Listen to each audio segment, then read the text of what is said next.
은혜로우신 아버지 하나님 감사를 드립니다. 5월 둘째 주 어버이 주일을 은혜롭게 감당할 수 있도록 해주시고 이 한 시간 저희들 교회에서 또 가정에서 복스럽게 하나님 앞에 예배할 수 있도록 인도해 주시니 감사를 드립니다. 오늘 저희가 마음과 정성을 들여 하나님께 드리는 저희들의 드림 받아 주시옵시고 위로부터 예비하신 은혜와 신령한 복으로 저희들을 가득 채워 주시옵소서. 예수님 이름으로 간절히 기도를 드립니다. 아멘. 전능하사 천지를 만드신 하나님 아버지를 내가 믿사오며 그 외아들 우리 주 예수 그리스도를 믿사오니 이는 성령으로 잉태하사 동정녀 마리아에게 탄생하시고 본디오 빌라도에게 고난을 받으사 십자가에 못 박혀 죽으시고 장사한 지 사흘 만에 죽은 자 가운데서 다시 살아나시며 하늘에 오르사 전능하신 하나님 우편에 앉아 계시다가 저리로서 산자와 죽은 자를 심판하러 오시리라. 성령을 믿사오며 거룩한 공회와 성도가 서로 교통하는 것과 죄를 사하여 주시는 것과 몸이 다시 사는 것과 영원히 사는 것을 믿사옵나이다. 아멘. 여호와여 내가 주께 부르짖으오니 나의 반석이여 내게 귀를 막지 마소서. 주께서 내게 잠잠하시면 내가 무덤에 내려가는 자와 같을까 하나이다. 내가 주의 지성소를 향하여 나의 손을 들고 주께 부르짖을 때에 나의 간구하는 소리를 들으소서. 악인과 악을 행하는 자들과 함께 나를 끌어내지 마옵소서. 그들은 그 이웃에게 화평을 말하나 그들의 마음에는 악독이 있나이다. 그들은 여호와께서 행하신 일과 손으로 지으신 것을 생각하지 아니하므로 여호와께서 그들을 파괴하고 건설하지 아니하시리로다. 여호와를 찬송하며 내 간구하는 소리를 들으심이로다. 여호와는 나의 힘과 나의 방패이시니 내 마음이 그를 의지하여 도움을 얻었도다.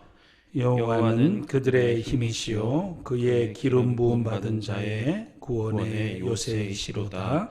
아멘.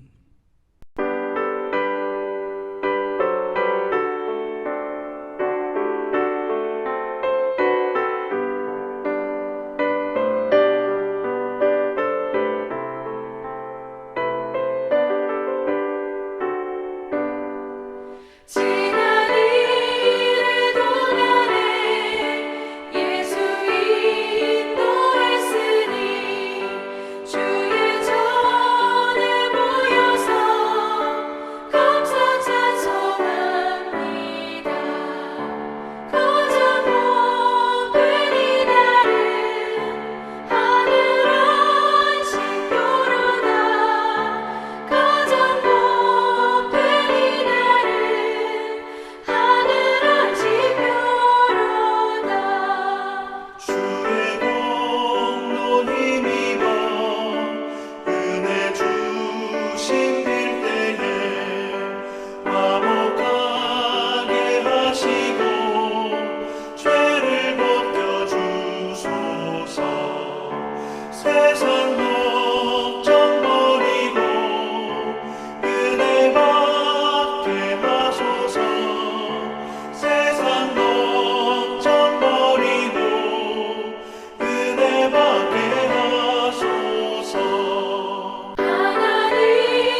존귀하신 하나님 아버지, 거룩한 주일 하나님 앞에 나와서 예배드릴 수 있는 은혜를 주시니 감사를 드립니다. 살면서 갈등으로 방황할 때도 있었고 다양한 상황 속에서 흔들려 쓰러질 수밖에 없었던 우리가 예수 그리스도의 십자가 공로를 의지하여 하나님 앞으로 나왔습니다. 오직 보혈의 공로 의지하여 하나님을 경배하오니 우리의 예배를 받아주시기를 원합니다. 가정예배로 하나님 앞에 나아갑니다. 진실하게 경건하게 예배하며 나아갑니다. 우리의 드려짐을 통해 영광을 받아주시옵소서. 온 세계가 코로나 바이러스로 힘들어하고 온 국민이 힘든 시간들을 보내고 있습니다. 이 나라 이 민족이 하나님 앞에 바로 서게 하시고 하나님을 두려워하게 하시고 이 땅을 이 민족을 지구촌을 회복시켜 주시기를 원합니다. 예배의 감격을 회복시켜 주시고 형식적인 모습에서 벗어나 말씀과 기도, 찬양의 은혜가 넘치는 오직 하나님의 이름만 높임을 받는 신령한 예배를 드리게 하여 주시옵소서. 마음이 멀어지지 않도록 우리의 삶을 붙드시고 모이기를 했으며 예배의 사모함이 넘치게 하여 주시기를 원합니다. 세상 유혹에 넘어질 때도 흔들림 없는 반석처럼 우리의 손을 끝까지 붙잡아 주시는 하나님 아버지, 우리의 잘못은 보지 못하고 우리 이웃의 허물만을 두치지 않게 하시고 그릇된 자존심과 고집으로 가득 찬 우리를 긍휼히 여겨 주시옵소서. 우리의 마음이 우리의 몸이 움츠려 듭니다. 우리 모두가 예수 그리스도를 구주로 고백하는 신앙으로 견고해지게 하시고 은사를 따라 세워진 교회의 일꾼들에게 능력을 주시기를 원합니다. 충성과 헌신의 열매를 맺게 하시고 세상이 어떠하든지 우리의 믿음을 지키고 지킬 뿐만 아니라 세상 속에서 그리스도의 향기와 선한 영향력을 드러내는 성도들이 되게 하여 주시기를 원합니다. 우리가 이 세상에 태어날 수 있음은 부모님의 사랑입니다.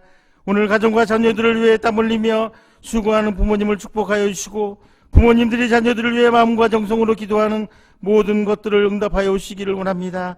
병중에 계신 부모님들 건강히 회복되게 하시고 아직까지 하나님을 알지 못하는 부모님들 구원의 은혜를 허락하여 주시옵소서. 언제나 우리를 위해 희생과 헌신으로 감당할 수 없는 큰 사랑을 베풀어 주신 부모님의 은혜를 기억하며 늘 감사와 섬김의 자세로 기다려주시지 않는 부모님을 더욱더 공경하며 효를 다하는 자녀들이 되게 하여 주시옵소서. 특별히 병중에 있는 사랑하는 예은이 김명희 집사님, 하나님 은혜를 베풀어 주시옵소서. 믿음 안에서 기도하며 치료해 주시는 주의 손길을 신뢰하며 나아갑니다. 연로하신 장로님, 권사님, 집사님 은혜를 베풀어 주시옵소서. 특별히 교육부서를 붙들어 주시기를 원합니다. 우리의 자녀들 믿음의 흐름이 끊이지 않게 하시고 믿음의 가정을 통해 세우시고 믿지 않는 가정, 우리의 자녀들을 통해 믿음의 가정으로 세워주시옵소서. 하루빨리 우리 모두가 함께 주님을 찬양하며 예배하기를 소망합니다. 하나님의 복을 위해 쓰며 나가는 성전사님들 기억해 주시고 어려움 속에 성령의 충만함으로 세워주시기를 원합니다. 한 주간을 예배로 시작합니다. 성령께서 이 시간 주관하여 주셔서 말씀을 전하시는 목사님에게 큰 은혜를 베푸시고 능력으로 붙들어 주시옵소서. 말씀의 풍요함이 우리를 든든히 데워주시기를 소원합니다. 예배를 시작하게 하시는 하나님께서 마치는 시간까지 홀령과 받아주시기를 소원하오며 우리는 언제나 우리를 부욕케 하시는 예수님의 이름으로 기도하옵나이다. 아멘. 오늘 함께 은혜를 받으실 하나님 말씀은 열왕기상 2장 1절에서 4절까지 말씀입니다.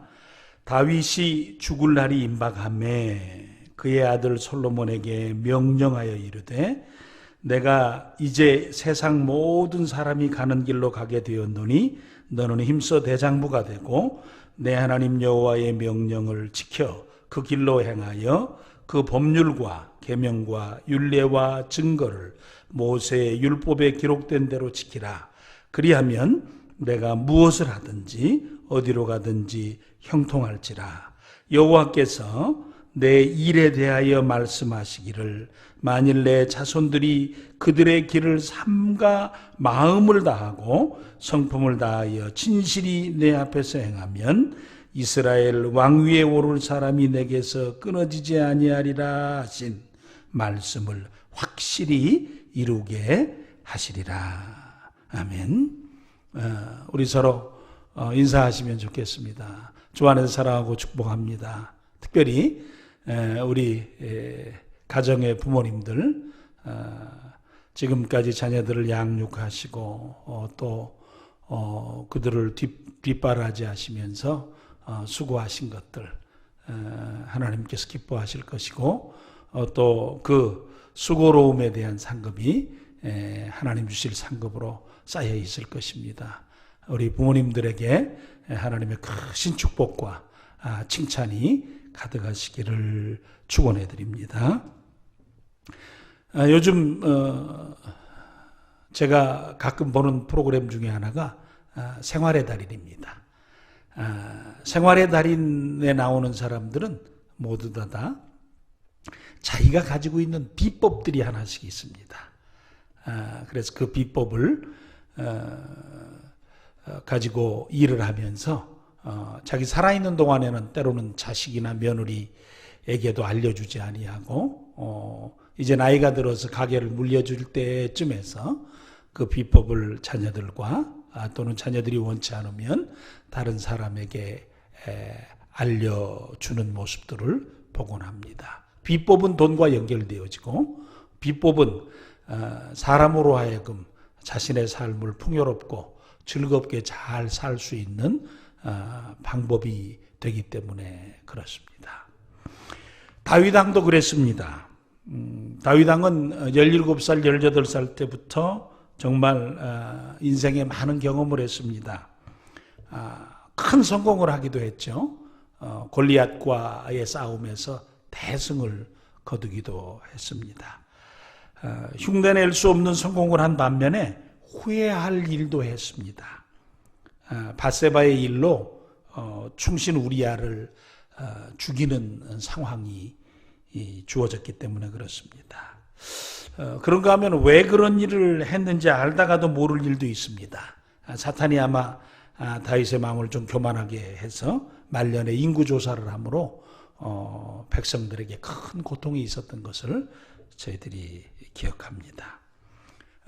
인생을 살면서 다윗은 자신의 생애의 많은 과정 속에서 많은 것을 느끼고 깨달았을 것입니다. 그래서 그 자신의 인생 경험 중에 소중한 것을 자식에게 말해줄 수도 있었을 겁니다. 다윗은 자신의 생애를 살면서 너무나 하나님께 감사하게도 순탄치 않았던 자신의 인생을 도우시는 하나님의 은혜, 인도하시는 하나님의 축복 경험하면서 살았습니다. 그랬기에 다윗이 죽음에 임박했을 때 자신이 인생을 살면서 경험했던 내용들을 솔로몬에게 이야기해 준 것이 아니라 정말 믿음으로 사는 축복에 대해서 솔로몬에게 이야기해 주고 싶었어요. 다윗이 가진 인생 비법이 마지막 순간에 솔로몬에게 전달되고 있는 장면이 오늘 말씀입니다.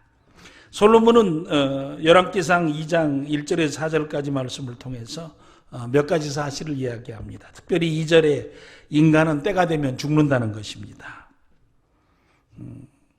죽을 것이지만 죽을 인생이기에 아무렇게나 살아도 되는 것이 아니라 죽을 인생이지만 살아있는 동안 죽음을 두려워하지 말고 자신에게 주어진 삶을 최선을 다해 대장부로 살라라고 이야기를 해 주십니다.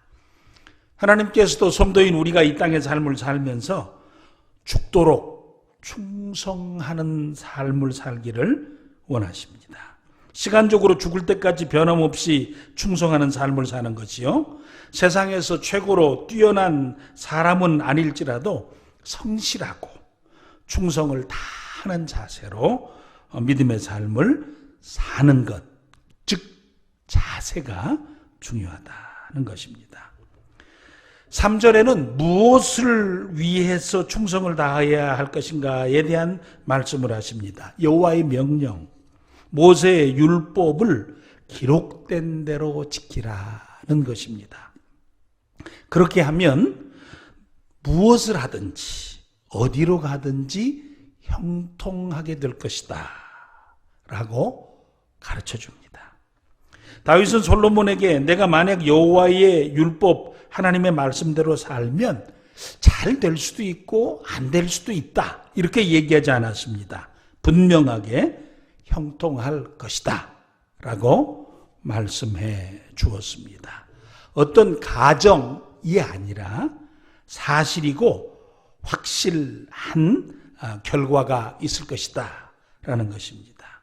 하나님의 말씀에 순종하면 하나님께서 책임져 주신다는 것입니다. 4절에는 그 복의 근원인 하나님의 말씀 율법을 어떻게 지키면 좋을까에 대해서 좀 더 구체적으로 이야기하면서 하나님의 말씀 율법을 삶과 마음과 성품을 다하여서 진실하게 지켜야 한다라고 덧붙여 줍니다. 그러면 왕위가 끊어지지 않을 것이다. 즉 왕과 왕조가 흥왕하게 될 것이다 라는 것입니다. 하나님께서 하나님 말씀을 마음과 성품을 다해서 순종한 왕들에게 하나님의 능력으로 도우시고 하나님의 함께 하심으로 지켜주시겠다는 것입니다. 다윗은 솔로몬이 왕이 되는 것도 중요하지만 솔로몬이 하나님의 도우심과 인도하심으로 하나님께서 주시는 복을 받는 왕이 되기를 소원했던 것입니다. 다윗이 마지막 순간을 당할 때에 내 아들, 또 특별히 자신의 뒤를 이어서 왕의 일을 감당할 솔로몬이 자신의 지혜와 능력이 아닌 하나님의 도우심과 은혜 가운데서 참 복스러운 하나님이 축복하시는 복된 삶을 살기를 소원해서 그 비밀을 솔로몬에게 가르쳐 준 것입니다. 사실 그런 마음은 다윗이 솔로몬을 향해서만 가진 마음이 아니라 이스라엘 백성 모두가 가진 소원이었습니다. 그래서 이스라엘 백성들은 이렇게 노래하며 기도했습니다. 시편 1편 1절에서 3절까지의 말씀입니다. 복 있는 사람은 악인들의 꾀를 따르지 아니하며 죄인들의 길에 서지 아니하며 오만한 자들의 자리에 앉지 아니하고 오직 여호와의 율법을 즐거워하여 그의 율법을 주야로 묵상하는도다. 그는 시냇가에 심은 나무가 철을 따라 열매를 맺으며 그 잎사귀가 마르지 아니함 같으니 그가 하는 모든 일이 다 형통하리로다. 아멘. 이스라엘 백성들도 분명히 알고 있는 것이 있습니다. 나쁜 짓 하지 마라.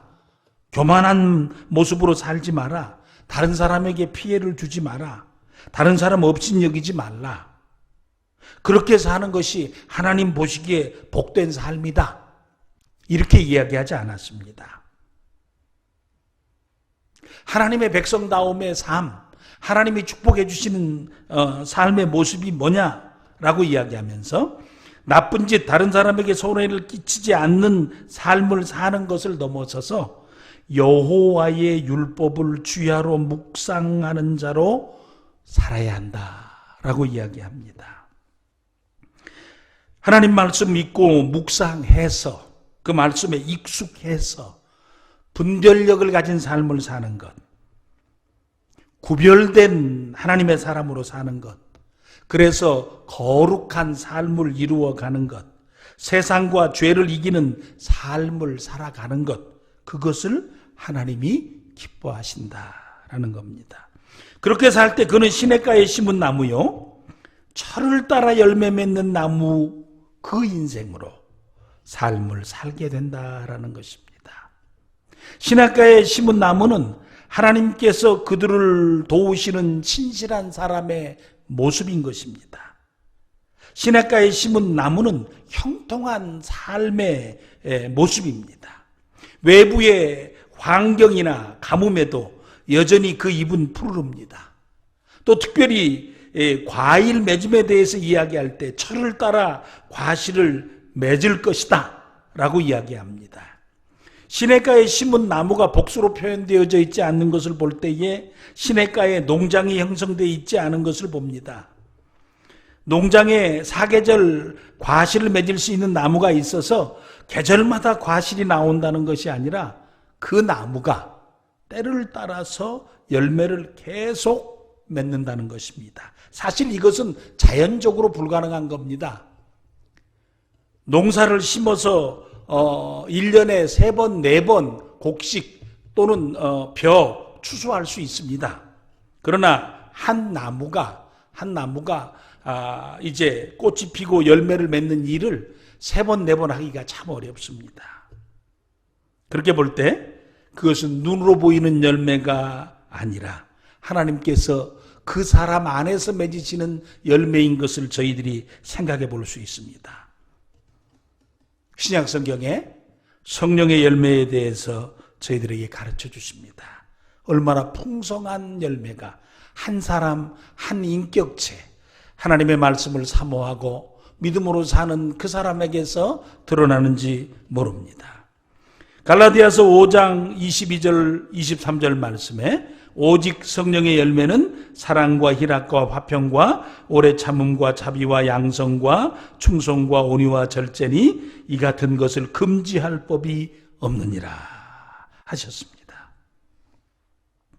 그 사람 안에 참 성령의 역사하심으로 말미암아서 풍성한 열매가 때를 따라서 다양한 상황 가운데서 오히려 열매가 드러나고 맺혀지는 축복스러운 삶을 살아가게 된다는 것입니다. 또 요한계시록에 비추어 보면 하나님 나라가 온전하게 이루어졌을 때 일어나는 현상 중 하나가 시절을 쫓아 열매가 주어지는 것입니다. 그러니까 천국이 그에게 이루어져서 사는 삶을 그가 미리 경험하게 되는 것이죠. 요한계시록 22장 2절 말씀에 길 가운데로 흐르더라. 강 좌우에 생명나무가 있어 12가지 열매를 맺되 달마다 그 열매를 맺고 그 나무 잎사귀들은 만국을 치료하기 위하여 있더라. 아멘.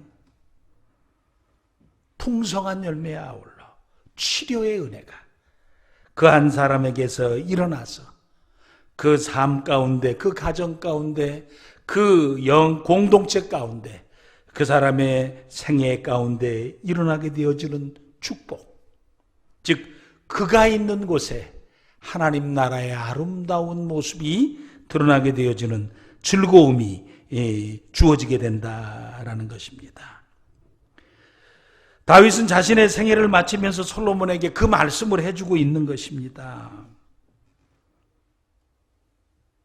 다윗은 솔로몬이 자신의 능력과 방법으로만 사는 인생이 아니라 하나님께서 도와주시는 인생, 하나님께 도움을 받는 바로 그 사람으로 살기를 바랬습니다.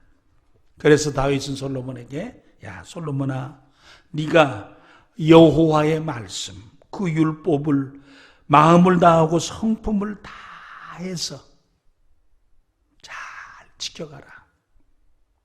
이것이 네 인생에 참 중요하고 소중한 네 인생을 풀어가는 비법이요, 네 삶을 풀어가는 열쇠다. 이것이 있으면 네가 어디로 가든지 무엇을 하든지 형통할 것이다. 가르쳐 주었습니다. 오늘 저와 우리 사랑하는 식구들도 우리의 삶을 살아가는 날 동안 우리가 이것들을 경험하고 이 귀한 축복의 상태에 이르러 살며, 그리고 우리가 우리 자녀들에게 인생에 있어서 가장 큰 축복이 무엇일까?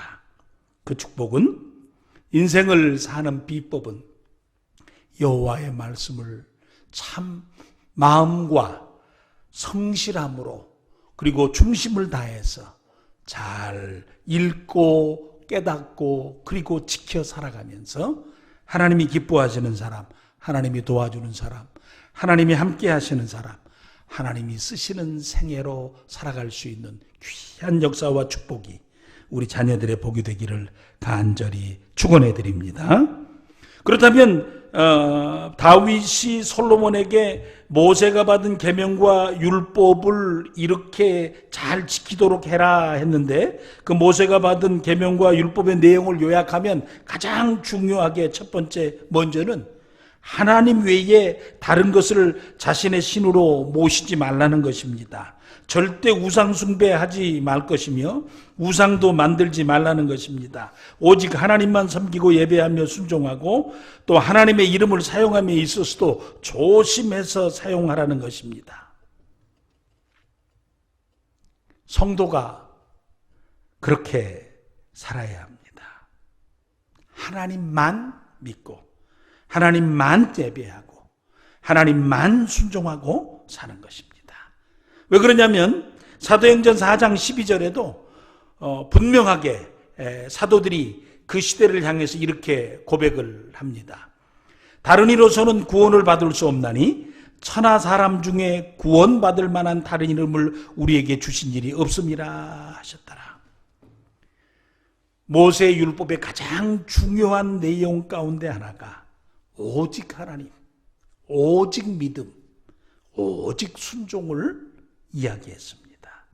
오늘 시작을 사는 우리도 오직 예수님, 오직 믿음, 오직 성경, 그래서 그 성경 말씀을 읽고 순종하며 믿음으로 사는 일이 가장 소중한 일이다라는 거예요. 다윗이 솔로몬에게 한 이야기이기도 합니다. 하나님께서는 자신을 질투하시는 하나님이라고 하셨습니다. 이스라엘 백성, 즉 성도들이 하나님 외에 다른 것을 더 좋아하고 사랑하며 관심을 두는 것에 대해서 질투하신다는 것입니다. 그 질투하시면서 하나님 말씀을 불순종하고 불신앙적으로 사는 자들에 대해서는 3, 4대에 이르는 저주와 순종하는 자들에게는 1000대에 이르는 축복을 약속해 주시기도 하셨습니다. 하나님께서 출애굽한 이스라엘 백성들에게 십계명과 율법을 다 설명해 주신 후에 이런 부탁도 함께 하셨습니다. 출애굽기 23장 24절에서 26절까지의 말씀입니다. 너는 그들의 신을 경배하지 말며 섬기지 말며 그들의 행위를 본받지 말고 그것들을 다 깨트리며 그들의 주상을 부수고 내 하나님 여호와를 섬기라. 그리하면 여호와가 너희의 양식과 물에 복을 내리고 너희 중에서 병을 제하리니 내 나라에 낙태하는 자가 없고 임신하지 못하는 자가 없을 것이라. 내가 너의 날수를 채우리라. 아멘. 무슨 말씀입니까? 이스라엘 백성들이 하나님 말씀을 가지고 있으면 자연스럽게 하나님 말씀대로 잘 살고 잘 지켜갈 수 있는 것이 아니라는 것입니다. 먼저는 우상 숭배의 유혹이 있을 것이다 라는 사실을 알려주십니다. 가나안이 우상 숭배를 하고 있었기 때문에 그 우상 숭배에 이스라엘 백성들의 마음이 기울어질 수 있다. 그러니 주의해라 라는 겁니다. 또 이스라엘 백성들이 자신들의 삶을 살면서 여러 가지 삶의 상황이나 환경 속에서 마음의 시험을 당할 수도 있고 또 세월 속에서 다가오는 참 권태로움의 모습들이 있을 수 있기 때문에 신앙생활을 함에 있어서 자연스럽게 우리가 예수 믿고 믿음의 삶을 살고 때로는 성경을 읽고 그리고 살아간다고 해서 우리의 삶이 단순하게 신앙적이고 믿음의 참 복스러운 사람으로 우리의 삶을 살아갈 수 없다는 것이에요. 그래서 늘 마음을 새롭게 하고 은혜를 유지하며 자신의 마음과 생각을 살피면서 늘 더 믿음으로 바르게 온전하게 하나님 앞에서 잘 살려고 자기 자신을 성찰하고 그리고 채찍질할 때에 가능하다라는 것입니다. 그래서 신앙의 삶을 사는 우리들은 스스로 하나님 앞에 늘 자기 자신들을 살피면서 그리고 어찌하면 하나님 앞에서 더 성실하고 바른 모습으로 믿음의 삶을 살아갈까 고민하는 고민스러움이 우리에게 있어야 한다라는 것입니다. 우리 성략의 식구들 그리고 모든 우리 성략의 사랑하는 자녀들이 하나님을 사랑하고 하나님 말씀 사랑하면서 늘 변함없는 모습으로 믿음의 삶을 살아갈 수 있기를 축원해 드립니다. 그렇게 함으로 하나님께서 약속하신 축복을 충만하게 받아들이는 형통한 자 그리고 가정의 자녀들이 되시기를 다시 한번 축원해 드립니다. 하나님의 계명에는 하나님을 사랑하고 섬기라는 말씀과 함께 이웃을 사랑하며 살라고 하십니다. 이웃 중에 가장 먼저 언급하신 것이 바로 부모님입니다. 신명기 5장 16절 말씀에 너는 내 하나님 여호와께서 명령한 대로 내 부모를 공경하라. 그리하면 내 하나님 여호와가 내게 준 땅에서 내 생명이 길고 복을 누리리라. 아멘. 바울 사도는 5계명에 대해서 말씀하시면서 자신의 아버지와 어머니를 공경하는 것이 약속이 있는 첫 계명이라 하셨습니다. 약속 있는 첫 계명이라는 말은 그렇게 하면 잘되고 장수하는 상을 주신다는 것입니다. 그 상은 사람이 주는 것이 아니라 하나님께서 하나님 말씀대로 사는 자에게 주시는 상급이라는 것입니다. 부모를 공경하는 일은 누가 시키지 않아도 해야 할 일 중에 하나입니다. 그런데 하나님께서 계명 중에 넣으신 것을 보면 사람들 스스로 잘하지 못하는 것 중에 하나일 수 있다는 것입니다. 주의해서 잘해야 된다. 관심을 가지고 잘해야 된다. 의지를 가지고 의도적으로 잘해야 된다. 가만히 있으면 부모를 공경하고 부모를 사랑하며 부모를 순종하는 자녀로 살 수 있는 것이 아니다. 그렇게 살려고 마음 먹고 그리고 뜻을 정하고 그리고 부모에 대해서 바른 자세를 가지고 살아야 한다라는 것입니다. 사실 부모를 공경하는 일은 부모와 자식에게 다 좋은 일입니다. 자식은 하나님께서 약속하신 상을 받을 수 있어 좋고 부모는 자식의 공경을 받아서 참 즐겁기 때문에 그렇습니다. 부모는 자식이 잘되고 잘 사는 것을 볼 수 있으니 참 감사하고 자식은 자신의 삶이 잘되고 장수해서 좋으니 더 이상 부러울 것이 없는 것입니다. 부모 공경의 좋은 모델은 지난주 살펴본 룻에게서 볼 수 있습니다. 룻은 시어머니가 고향으로 돌아가겠다고 했을 때 함께 가겠다고 했습니다. 자기가 자기의 자유를 찾아갈 수 있었지만 어쩐지 어머님과 함께 가고 싶었습니다. 어머님과 함께 믿고 싶었습니다. 어머니 있는 곳 거기 자신도 있고 싶었습니다. 그래서 어머님께 같이 가겠다고 했습니다. 베들레헴으로 함께 돌아온 룻은 시어머니 나오미의 육신적인 필요를 채워드리기 위해서 추수하는 밭으로 곧장 달려가서 곡식 낫가리를 주우며 열심히 일했습니다. 성실하게 일했습니다. 잠깐 쉰 후에는 하루 종일 일했다고 했습니다. 그래서 그 일한 것을 거두니 22리터쯤 됐다 그랬어요. 정성스럽게 시어머니의 육체적인 필요를 채워드렸습니다. 밭에서 돌아온 룻은 피곤한데도 시어머니에게 하루에 있었던 일을 소상하게 말씀드렸습니다. 어머니의 좋은 대화자가 되어주었다는 겁니다. 나이 들면 외롭지요. 외로우면 누군가가 그 외로움을 받아줄 사람이 있어야 되는데 보통 노인들과 대화하기가 만만치 않습니다.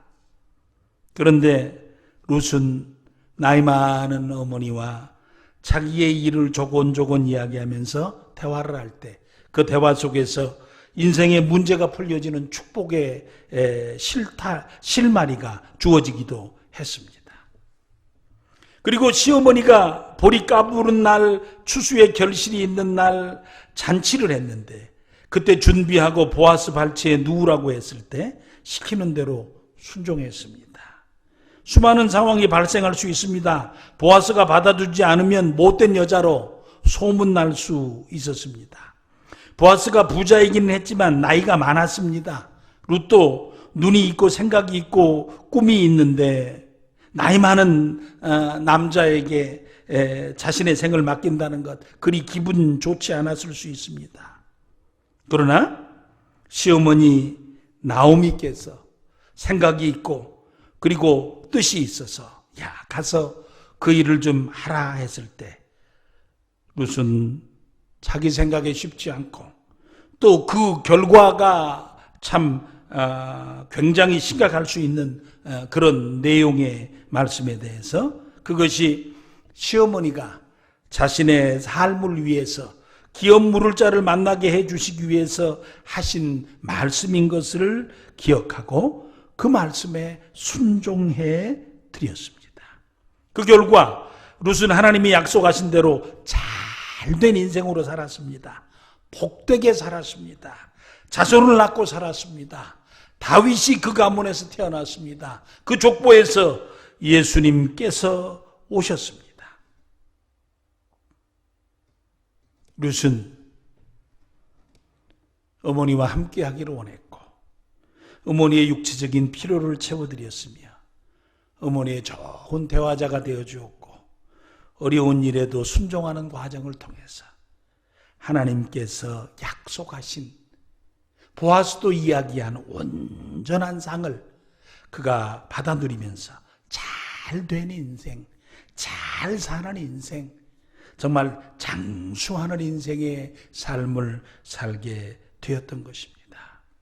시대와 상황은 바뀌어도 하나님께서 축복해 주시는 성도의 모습은 바꿀 수가 없습니다. 성도는 하나님을 사랑하며 살아야 합니다. 하나님 사랑하기에 하나님 말씀, 계명, 율례를 마음과 성품을 다해서 순종함으로 하나님이 도우시고 축복하시는 우리와 우리 자녀들이 되시기를 축원해 드립니다.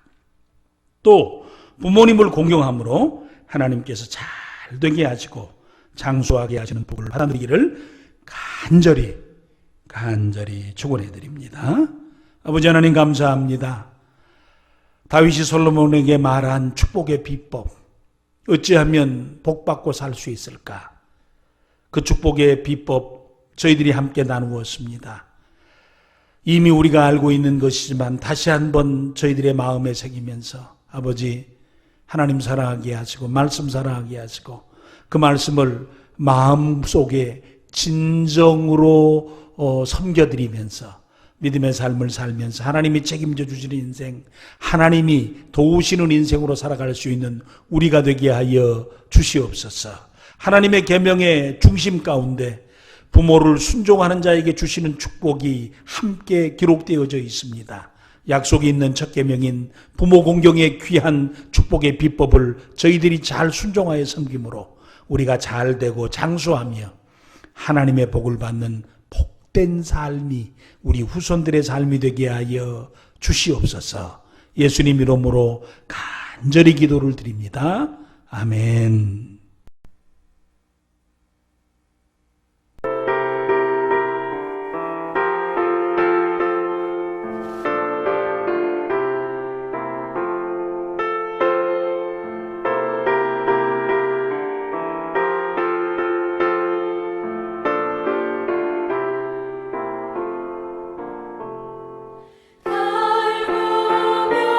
그 말씀 생명의 말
교회 소식 알려드립니다. 주일 교회 예배가 온전하게 회복되어지도록 기도해 주시기를 바랍니다. 또 주일학교 각 부서별 예배와 주일 1, 2부 예배를 5월 31일 주일이나 6월 7일부터 정상적으로 이렇게 시행하려고 합니다. 정확한 것은 당회를 통해서 결정한 후에 다시 공지하도록 하겠습니다. 우리 박예은 양 위에서 기도해 주시고, 우리 김영희 집사님, 또 오경숙 권사님 회복과 치유를 위해서 기도해 주시길 바랍니다. 특별히 우리 김영희 집사님 이제 많이 어려우신 가운데 있는데 하나님 도와주시옵소서 기도해 주시기를 바랍니다. 그리고 세계적으로 아직 확산되어진 코로나19 문제가 아직 수그러들지 않고 있는데 종식되도록 기도해 주시기를 바랍니다. 아버지 하나님 감사합니다. 우리 사랑하는 부모님들 축복해 주셔서 노년의 삶을 살아가는 동안 강건케 하시고 은혜 베풀어 주셔서 하나님 나라를 향한 소망과 하나님 주신 축복에 대한 즐거운 기대감이 살면 살수록 새로워지게 하시고, 육신은 힘들어지고 연약해져 가지만 마음은 날로 새로워지는 분복이 있도록 인도하여 주시옵소서. 우리 사랑하는 자녀들은 하나님 주실 축복의 비법을 품고 부모님께 순종하며 인생의 길과 믿음의 삶을 잘 살아 하나님께 축복받고 부모님께 사랑받는 귀한 자녀들이 되도록 은혜를 베풀어 주시옵소서. 아버지 하나님, 연약한 식구들이 있습니다. 질병 가운데 있는 식구들이 있습니다. 치유를 기다리며 기도하는 식구들이 있습니다. 많이 힘든 식구들이 있습니다.